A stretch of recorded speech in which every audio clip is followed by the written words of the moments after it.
গুরুত্বপূর্ণ রহমতের মাস, মাগফিরাতের মাস, নাজাতের মাস চলতেছে।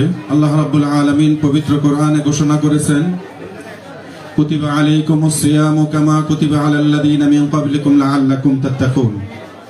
হে ইমানদার বান্দাগণ, তোমাদের উপর রোজা ফরজ করে দেওয়া হয়েছে। আল্লাহ রাব্বুল আলামিনের হাবিব মুহাম্মদুর রাসূলুল্লাহ সাল্লাল্লাহু আলাইহি ওয়াসাল্লামের হাদিস থেকে আমরা জানতে পারি যে পঞ্চ স্তম্ভের একটি গুরুত্বপূর্ণ স্তম্ভ হলো ইসলামের রোজা। রোজাকে আমাদের জন্য ফরজ করে দেওয়া হয়েছে।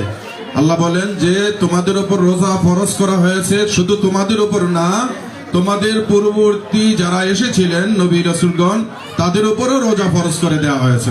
বলি সুবহানাল্লাহ। রোজাকে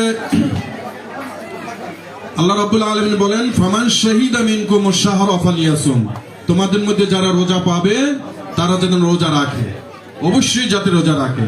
ফামান কানা মিনকুম মারিদান আও আলা সাফারিন ফাইদ্দাতুম মিন আইয়ামিন উখর।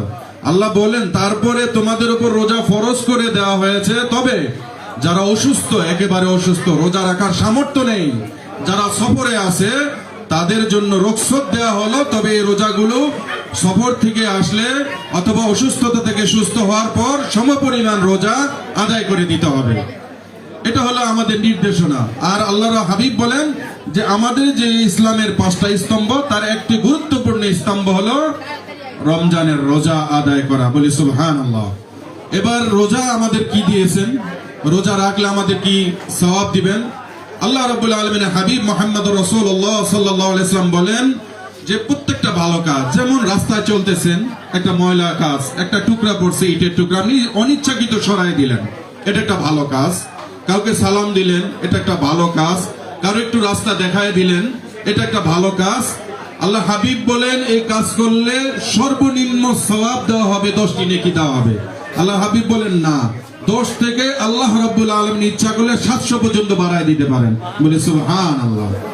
এবার আল্লাহ বলেন যে সব সওয়াবের, সব ভালো কাজের সব নির্ধারিত, কিন্তু আল্লাহ বলেন না, রমজানের রোজা, যেমন আপনি নামাজ পড়তেছেন, অনেকে দেখতেছে, আপনার ভিতরে একটা রিয়া আসতে পারে।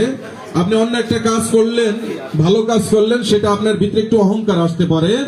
আল্লাহ বলেন যে না, রমজানটা এমন একটা, রোজাটা এমন একটা ইবাদত যেটা কোনো প্রকাশ্য হয় না। আপনি ইচ্ছা করলে চুপি করে পানি খেতে পারেন, ইচ্ছা করলে, অথবা আপনি ইচ্ছা করলে গোপনে রোজা নাও রাখতে পারেন, সেটা দেখা যায় না। শুধুমাত্র রোজাটা যেহেতু আল্লাহ বলেন আমাকে খুশি করার জন্যই রাখা হয়।